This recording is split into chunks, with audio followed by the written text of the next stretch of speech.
Bibi is by far one of, if not the most meta brawler right now. She's got one of the highest win rates, everybody's using her, and for really good reason, because she's so overpowered. So today I thought I'd do like a pro Bibi guide. This isn't gonna be some like beginner how to, I don't know, bounce her bubble or how to do the, what is it called, double bubble trick or whatever it's called, but it's gonna be on a more professional level. Now I'm no professional, but I do know a lot about strategy game sense and you know the math of brawl stars, as you might say. So here is my full professional Bibi guide. To give you a more clear idea of this guide, I'll be using the healing gadget and the speed while knockback is charged star power.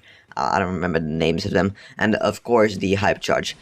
By the way, if you don't have Bibi's hype charge, I suggest buying it. It's one of the strongest ones in the game, and if you've been looking to hit those crazy team wipe clips, then the hyper is a necessity. But now, Bibi, she's definitely an aggressive brawler. I'd say almost controller-like in a way. You know, the gameplay I'm playing is knockout, I think, if I don't change it, then I'll cut this out. But a lot of people play her on a very basic level, you know, treat her as a tank and more defensive with, you know, her knockback, stand in the back and, you know, knock away a mortis or play it a little bit carefully. And don't get me wrong, that's a good part of her, but it's not what makes her shine, you know. That's her pressure.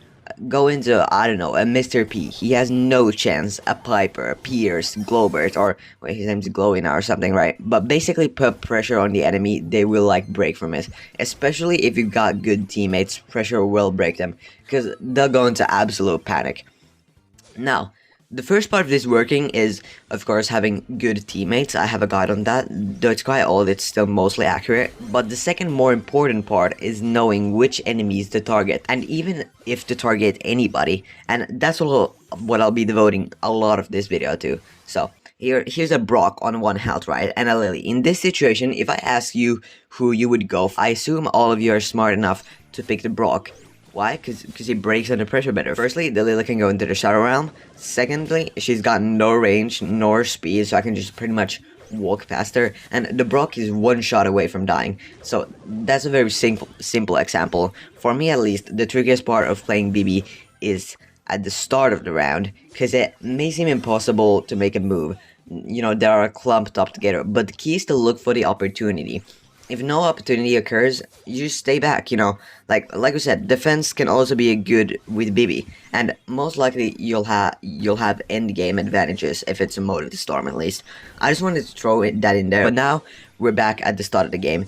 It's important to not make the match a 2v3 for your team still, and get blamed for just standing there all game while waiting for, so said, opportunity. So you need to keep them on their toes, and best case scenario, your team is good enough to shatter them in a way. What I mean by that is, you know, lose their structure. So at the beginning, they might stay pretty secure, you know, well spread so that they can help each other if they get pushed.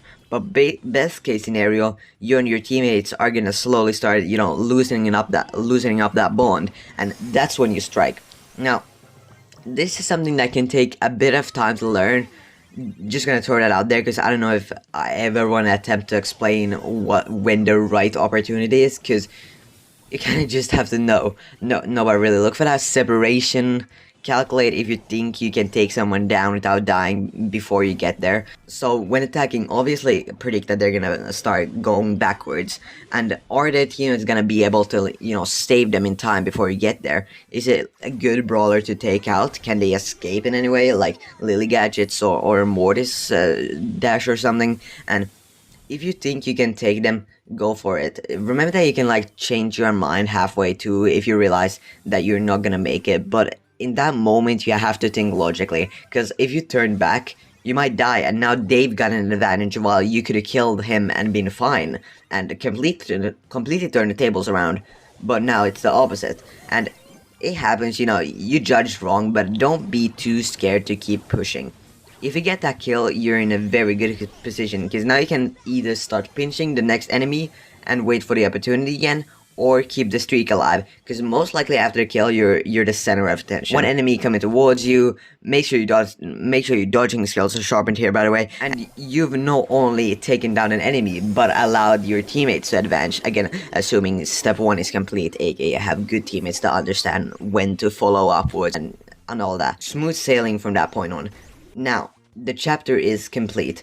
I want to go over some interactions that you're definitely gonna counter, and that's gonna be Bibi versus Bibi and Mortis versus Bibi. Now, I'll start with Mortis. Mortis firstly has like the highest player in the game right now. I think currently it's about Edgar, I feel like, but he might take back the title. But I've played this interaction so many times and they can never resist the urge. They will try to attack you and try to, you know, go around your attacks, and you will feel like the biggest idiot if they manage to do it. Now you're gonna almost have to pre-shoot or pre-slam or whatever, pre-hit maybe with Bibi, because you can't really push back. You know, remember to keep them on their toes, and a lot of people like keep their knockback shot, and I've tested this interaction a lot and I've come to the conclusion that I think it's better to, you know, pre-fire, because this means that they're not going to be able to get behind you without getting at least one hit once. And that's super good, because the first hit really helps.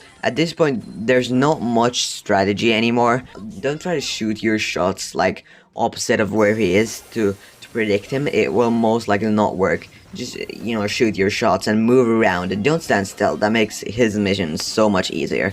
And they do this a lot, that they'll try to bait you, you know, dash in and dash out. So it's important to activate that healing at the perfect timing. Not too early when they can still get out, and not too late when the Mortis is only one shot away from killing you. And you won't be able to heal in time. But I think there's, I don't know if it's a glitch or if it's a feature, but Bibi's healing gadget is like 10 seconds currently, so I'd say still be on the safer side and activate it if you're unsure a little bit more in time, you know. But my tips: pre-fire, and don't shoot all your shots when you do the pre-fire, because you want to make it as impossible for him to get in, but also have ammo if he gets in though. So the same principle that I just explained, all this interaction works pretty much the same for Miko. He's a little different, but pretty much the same. And this interaction I struggled with a lot, especially against Miko. I know, like, technically what I'm supposed to do, but in the end I kind of mess it up, and the timing on Miko, oh my god, I can't even. But the second interaction is Bibi versus Bibi, and you're definitely gonna meet this too. Here it's important that they swing and miss and you hit and knock them back, or at least hit them. So when you both are walking up to each other, you need to think logically again. Either you hit before her and cancel her attack, or you hit after her and get her then. The problem with hitting first is that if you miss her, she's now got one more ammo and knockback left, which almost guarantees that she wins the 1v1. And hitting after is sometimes good, because if you see that she's aiming a little early, you can go back, she misses, and then the roles will switch to what I just said. Personally, I like to be the one to shoot early, because if you miss yours and she hits you, you can still retreat pretty decently. At least if she doesn't, you know, keep on pushing. If she keeps on walking forward after hitting you, you have to like react super quickly and also push back. But, you know, that's just my personal preference. Now, for the last part of this, I want to talk about the importance of the bubble. Always aim this in the best direction possible. If you've ever watched pros with like Mortis, for example, they always get multiple enemies with the super. Just the super is a little longer here, so aim it so that it hits as many as possible, and tight spaces are really good to send the bubble into if someone's there. And you know, that's a little shallow info, but that can get you some good kills and give you perhaps another bubble. After you've shot your bubble, I like to push them. Mostly because then I can get more bubbles on the map easier, and also because it gives you like hella adrenaline. There's nothing better than filling the whole map with bubbles. Most likely you're not gonna be able to do that with just your bubble. There are a few special cases, I guess, but most times your bat is gonna have to help out. And that's a wrap for my Bibi guide. Hopefully you enjoyed it. Watch some of my other well-liked guys here, and go get that Bibi Prestige 3 or something. Yeah, bye.